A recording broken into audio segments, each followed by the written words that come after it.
আজকের দিনে মা মনসার পূজা, তাই মা মনসার পূজায় বলি দেওয়া হলো।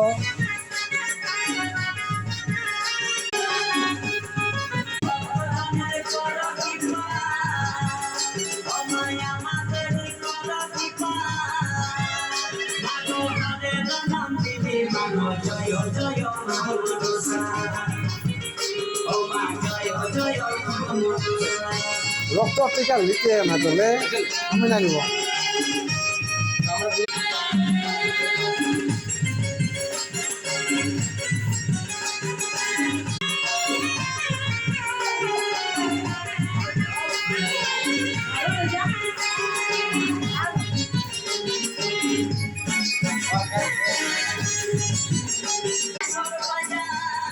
এই হলো আমাদের মনসা পূজার সমাপ্তি।